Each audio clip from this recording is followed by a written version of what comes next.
So we all know it, that RT is basically the government mouthpiece. So basically the state-run public broadcasting system basically just tells you what to do. It's just basically the box the government tells you what to do in.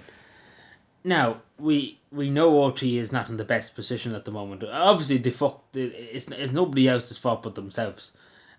Because let's be fair, nobody trusts RT. Nobody trusts the government, first of all, letting know RT.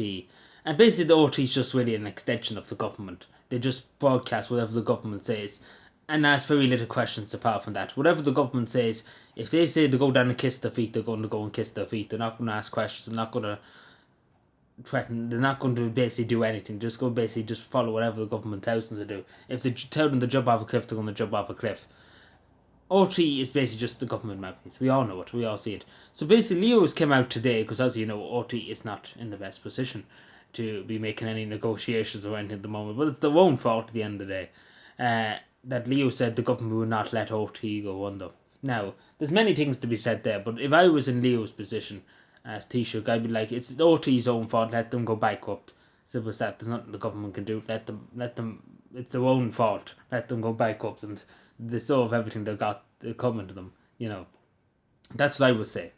But, in this country, of course not, because let's be fair, the government would actually be afraid of what could come after RT. Some crowd that would ask hard questions of the ministers, make them sweat. Imagine prime time where they were actually making the ministers and TDs sweat on the chair. Like literally they were sweating buckets and every time they asked them a question, because it won't be scripted and stuff like that, they just randomly throw them out a question. Like imagine that, they'd be terrified. They have literally be the most terrified people ever. You would have very little TDs run for as a TD from now on if that happened, because there'd be more accountability in this country.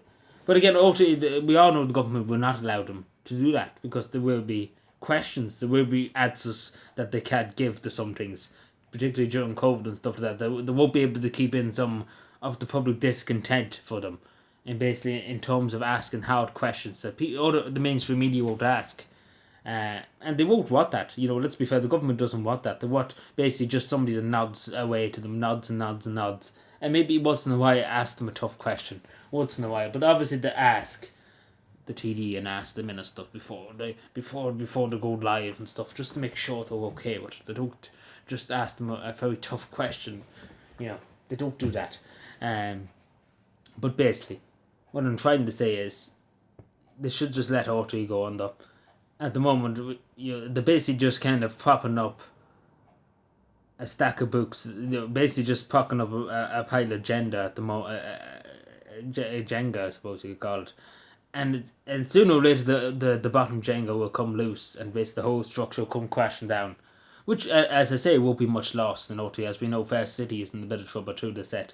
But sure, look, at the end of the day, Fair City nearly nowadays, they're going by political narratives and stuff like that. They're trying to insert political agendas into Fair City and stuff like that. It's not about comedy, it's not about a show or stuff telling a story. It's just basically about just inserting a political agenda into it.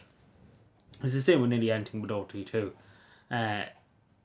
It's just not about good public broadcasting, independent of course, but of course it won't be.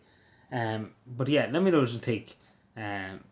It's a sad country. You think they would just say, the government, that RT has made these mistakes with what they've spent tons and tons of money on sandals and different things that was unnecessary, that you and I had to pay for, and they would often fucked over everybody. And then they expect you to pay your TV license every year, and if you don't do that, they're going to summon you to court. Which you wouldn't blame people for not paying the TV license if that's the way you're treated like a common slave. And then you have what they did during COVID and stuff like that, when they were always telling you, don't go outside your door, or you'll be locked up for 50 years, and then they went off and had a party themselves. So, they don't really have the high ground here, let's put that way, OT, because they were saying one thing and then doing the other. It's the same in this. They were saying to people, if if you don't pay your TV license, how are we going to broadcast independent media? Then the next minute you see they want more money from the government. So, it's not independent, is it, when you ask for money from the government, and particularly because they have the cheek to ask for more money. Last year they were looking for more money before this big scandal with Ryan Tubridy came out. They were looking for more money. They were looking for millions extra a year off the taxpayer, of course. So increasing the TV license and all that.